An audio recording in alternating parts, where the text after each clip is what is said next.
Good morning, everyone. This morning here we're going to be talking about some food trucks, and I have some guests with me. I have Tanya. I have also from Mansa Donuts. I have Mike here, and I have Debron, and then we also have the Antelope Valley Chamber of Commerce. We're going to talk about the flea market, but one of the topics out there that people are talking is the food trucks. You see a food truck, a food vendor down the street, and like, oh, there's another illegal food vendor, and he's taking money from this restaurant, from that business, and they shouldn't be there, and they need to be boycotted and stuff like that. So we want to talk about that. Uh, why are they there? What did it take for them to be there? Can they be there legally? So we have some questions. So I'm gonna say good morning to Cherie. Cherie, good morning. How are you today? Good morning, Mr. George. I'm doing well. Very good. Thank you for being here again. Tanya, how are you? Good morning. I'm good. How are you? And your business is Happy Hour Truck? Happy Hours Grub Truck. Okay, so we'll talk about that. And then I have Mike and Debron. How are you guys Hey doing? man, how's it Morning, going? morning. Morning. How Good to are be you? here with you guys. Yeah. Thank you. Debron, I haven't seen you in decades, man. No, it's been that long. We've been alive for a long time, huh? Yeah, we have been. You and I have been customers, friends, acquaintances since Yeah, probably, I don't know, 20 years. since the beginning, man. Yeah, Since the beginning. yeah, Yeah. back like 20 years. Yeah. And Mike, I have seen around somewhere because he looks familiar. When he walked in, I go, I know this guy. Oh yeah. But the thing is, I remember going and buy some Monster Donuts, and maybe that's where I saw him. Maybe. I float around a lot. You float around a lot? Yeah, I got my hand in a lot of buckets. So, Tanya, tell me about your food truck. What kind of food is it? So we have 4 brick and mortars, and we wanted to do an extension of our food. So we wanted a food truck to go to the big events like the flea market. And so it was just a really good expansion of Happy Hours Bar and Grill. We do not serve alcohol on the truck, though, as there have been questions about that. Um, so we just have almost the same type of food: burgers, sandwiches, wraps, loaded fries, of course. Yeah, everybody loves those loaded fries. My kids are fans of those fries. Yes. Yeah, they're really good. So you sell hamburgers and what else? Sandwiches, wraps, fries. We have 4 categories, so you can choose between each category with like different types. And how long have you had this food truck? So we started in February. That was our first month. So just getting everything up and going. That first month, there was a lot of expenses. May was probably our first month that we really saw the actual numbers of what the P&L would look like. So we're still fairly new. Yeah, pretty new. And how about you guys? Yeah.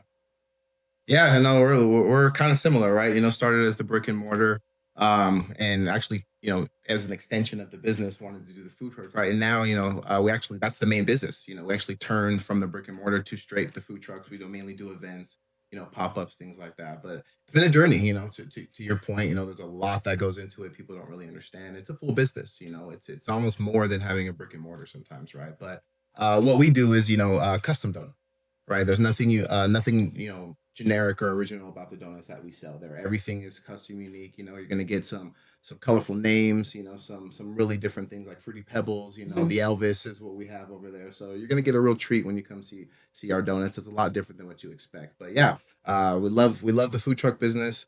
It's a lot of work, to Tanya's point. Man, how long we been up and running? Let's see. Food truck now for about a year. And yes, like Mike said, ton of work, a lot of work. And brick and mortar seems to be a little easier, but the food truck is where it's going to be at. Focused on food truck. Really happy to be there. Yeah, I hear people talking all the time that this food truck is parked over here, over there, and it's taking money away from the business next door. So let's talk about those expenses and some of the things that you have to go through, some of your experiences, so that our audience can understand. Like you said, it might be probably more cost effective to have a food truck than a brick and mortar. I don't know, right?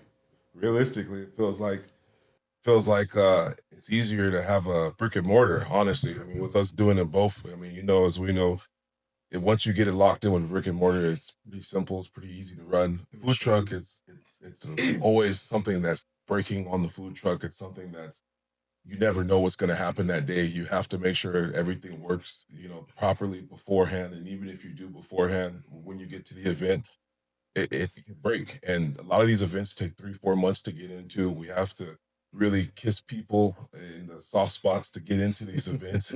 And it's hard, it's hard because we have a lot of competition out there trying to get into these events. And once we do get into the events, find out that your food truck is broke or something that happened to it. It's a hard gig, but I'll tell you what, it's a great gig because we can actually take that food truck into different areas. 10,000 people showing up to an event, 100,000 people, and we can really make money in no way that the brick and mortar can do that. We're only in Lancaster, Palmdale area with brick and mortar. With the food truck, we can literally be all over California, and that's what we want to do is take our product to other places so other people can experience those type of things. So, as a business owner here myself, right? I know what my expenses are. I have payroll, right? I have insurance, right? I have workers' comp. I have my rent, right? Inventory, things like that, marketing, advertising, and all of that stuff, right? Is that some expenses? Can you kind of elaborate on some of the expenses that you might have, compared to just my expenses? If something breaks down here, I'll call the landlord and they'll come and service it, right? If the AC stops working, I'll call the landlord, right? If I don't get any flat tires, those tires must be very expensive to fix, right? So can you guys elaborate on some of the expenses compared to a brick and mortar? So mine might be a little bit different than theirs. Like we lease our truck. So if you lease the truck, you have obviously that lease agreement that you have to pay monthly. Whereas if you own your truck, it's going to be paid off and it's going to be owned by you. So your expense goes down once that happens. But then, of course, you're responsible for everything on the truck as well when it does break. So if I'm leasing the truck, there's certain things that I won't have to pay for. So that's something you would want to look into if you're going to lease or buy your own.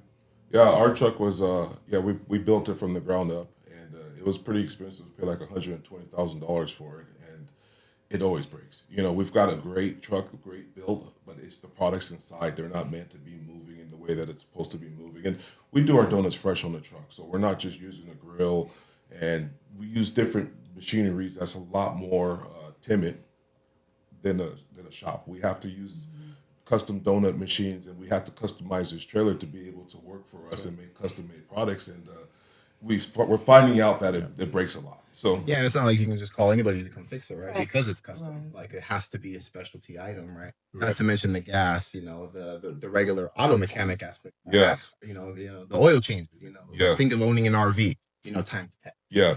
So space rent, all of that goes into it as well. That's a great point, and that's actually something I wanted to bring up is the generators. They take a lot of gas, the propane. You have gas bill, we have the same gas bill. You have electricity bill, we have the same thing. It's a lot that goes into it. You have a Plus the regular expenses of a brick and mortar. Yeah, exactly. It's on top of. So exactly. So regular expenses like you guys have payroll or do you guys have insurance and all of that stuff, or what is it?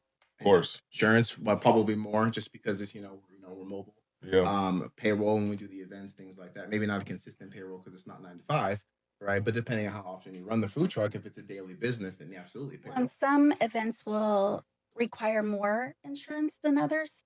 So if you go to something that is a little bit, more health conscious, I would say. How else to explain that? But like if we go to the hospital, say, and we want to feed their employees, their staff, they're going to require more insurance for us. There's events that will charge more just to even go to their event and be part of it. The permits, right? The The access, entry permits, fees. the licensing. Certain cities will require different licensing, and a lot more paperwork to go through. So just having somebody that is able to navigate through, like how you talked about earlier. Well, what about when you have an event, right? And you get prepared for that event, right? You got to call your payroll, your people to come and help out. You have to get inventory, right? You got to Inventory, get I would say, prepared. is the biggest problem for I was us gonna say the same thing. because you're limited on the food truck. So you have so much space. Your fridge is only so big. Yeah. So if you have multiple items, and that's why our menu isn't as big as our brick mortar, but you want to choose items that you can use on several things, several entrees. and make different things out of it so that you don't have to have so many items in the fridge because you will run out of space, but you also run out of food if it's a big event. So And then, that's another Yes. thing, running out of food too early into the event. You know, Yeah. it's damaging to the brand. Yes. You know, Right. being at an event with no food. So, Yeah. correct. And it always happens too. You can't judge it because you don't know what it's like. Busy they're Yeah, gonna be. you don't know. So you think that you have enough, and then you find out quickly, like, dang, we're out of food. Yeah. And it took this whole time to get here, and we just Yes. wasn't prepared enough, or the truck couldn't hold enough. So it's like you have to have another truck to hold extra product in Correct. case you need that product. So What about when it's the opposite? You have too much food. You do an event and only 20 people showed up. well, that's when you can come see us at nighttime. We'll be on the corner. We'll try to sell some stuff. Get things off over there. The commissary is really nice to have to be able to stay there because we can plug our truck in, use our generator and our so we're able to keep everything fresh. Because we do have a brick and mortar, we use one of our locations as our hub. So we will transport food, and go pick up food and bring food back, depending, if we have a huge event, we think we're going to be so busy, or a specialty item, we're going to bring that back there and we're going to use it there instead. So the commissary, not a lot of people know what that is. Okay, I learned about it through my food trucks, not mine, but the ones on my list. I have, here I paid my rent every month, right? And these guys don't pay rent because they can park the car in the backyard in their house, right? That's what most people think. I had a customer who used to park his truck in the back, in the back of his truck in Lancaster. And then I found out that you can't do that. You have to take it somewhere, and the city came in and, on him. So can you guys talk about the commissary, what it is? And, is it expensive? Is it cheap? What is it? So the commissary is located on Sierra Highway, and all the food trucks do park there. It is, city ordinance type thing where you have to have your truck parked legally. So we park there. They gave us a space. We pay space rent for the food truck. It does include, like I said, the electricity. We have ability to get propane there and water to fill up our truck. They have a full kitchen where if you wanted to be able to clean all of your equipment, store stuff in their fridge, you can. They also have a little store where you could buy things there. So the cost, I mean, it's pretty much like a brick and mortar, I would say, between the lease of the truck and the insurance and the cost of the commissary, like everything, it seems about equivalent as to owning a brick and mortar. Yeah, I have one food vendor who tells me that I think he pays like $2,000 a month just to be at his truck to be parked at the commissary. And I think it's also a requirement by the health department. I'm not sure that you got to have it there. Yeah. So you do have to have your truck there, and like she said, she has a brick and mortar. We had a brick and mortar, and we couldn't even park our food trucks out of brick and mortar. So our brick and mortars were fully licensed and had the proper kitchen and everything, and we still couldn't even park the trucks at our businesses. So we do have to go to a place like the commissary, and there is not that many commissaries in the area. So everybody who is legit is over there, and they're a great place. They're good. They're good. We don't have any issues with them. It's very I'm sure. clean. Yeah, I'm sure you don't have any issues with them, but it is kind of costly. It's just part that you have to add into doing business, and that's just one of the things you have to take into account for. Right. So what other expenses do you have that we haven't talked about that maybe I forgot to ask? Or, are you allowed to park anywhere? Can you park? I got an expense for you. I got a big expense for you. So when we want to do these big events, we have to pay to get in these events, and sometimes we have to pay up to 30%. I mean, I've paid up to 40%. So imagine you having a product that costs $10, and now you have to charge almost $20 just because you have to pay somebody else to be in that event. Is that why the prices at the fairground is high? That's the exact reason why. And those guys, they're not making more money; they're just paying more money, And that's a big expense. We've just had one where we had to pay close to $10,000 to the event coordinators, and we're selling donuts, but they want their money, And so now we have to raise the price of a donut, and then it's like, to get this product here at this time, this is what it costs. But come see us over here on the corner, and we can get it to you for a lot less. You know what I mean? Well, that's a pretty expensive event. At It is. $10,000, It is. I feel bad because I charge my food vendors, $150 to be at my events or $175 Yeah. for the taco festival. And the taco festival is a big event for me. It draws about 10,000 people every year. That's good. I feel like, wow, 175 is a lot because they got to pay. The food vendors, the pop up vendors, Yeah. they gotta pay for the temporary food permit. That's about $200-300 plus for the that cost of time. the event. Yes. Yes. And just for that one time, every event, they have to pay that temporary food permit and Yeah. things like that. Yeah. And it's a pain in the soft Yeah, it is. tissue, like The you soft said. parts, Yeah, yes. yeah. It's just like the same thing too. They have to go through health inspections, and they come out there. They run through them. It's just like having somebody look up your undergarment. It's like, let me check everywhere here and see what's going on. And it's like, please, please, please let me pass, because if not, you got all your money that you put out and Already you can't. invested into Yeah, it, you yeah. can't go out. So you And I keep. feel like too, it's easier to regulate the temperatures and things for the health department in a brick and mortar than a food truck. It's a little bit harder. Yeah. Yeah, weather. Yeah, weather has everything to do with it. Surprisingly, I don't know what your product, but with our product, depending upon where we are, the product changes because of the weather that's outside as well too. So it's just things that I didn't know personally that you have to account for. Yeah, you have to really control that unit inside that trailer or that truck in order to get your same product out there. So you got to be a little bit of a scientist to know. I think the easiest thing to say is that with the food truck, there is no one-time expense. Everything is a continuous expense. Yeah. You're repaying and recharging for the same thing over and over again on all aspects. Yeah. With the brick and mortar, you're kind of one and done with certain things. Like, Yeah.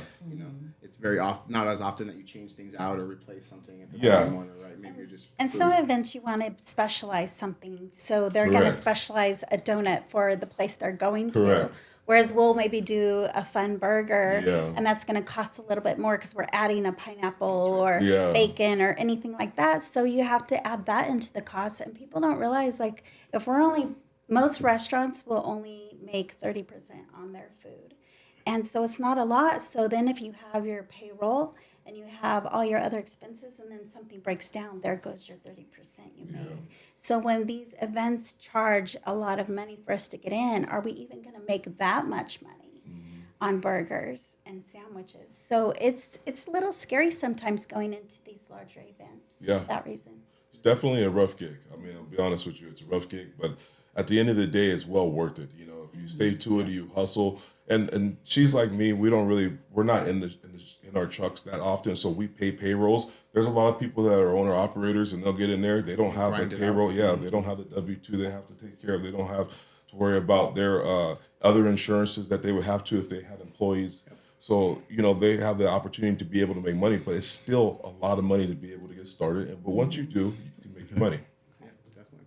And the community aspect of it as well, right? Like going to with the flea market that's coming up, like getting out there and doing things like with you guys is a big part of like why we like to do the business, right? Correct. It's very community based. Correct. You get to do a lot of things with small businesses like George and things like that. So it's well worth it for sure. Correct. All right, so stay tuned. We're going to talk about the flea market on our second part when we come back. We're going to continue this. So thanks for listening to our podcast, and check out part 2 coming up real soon right here.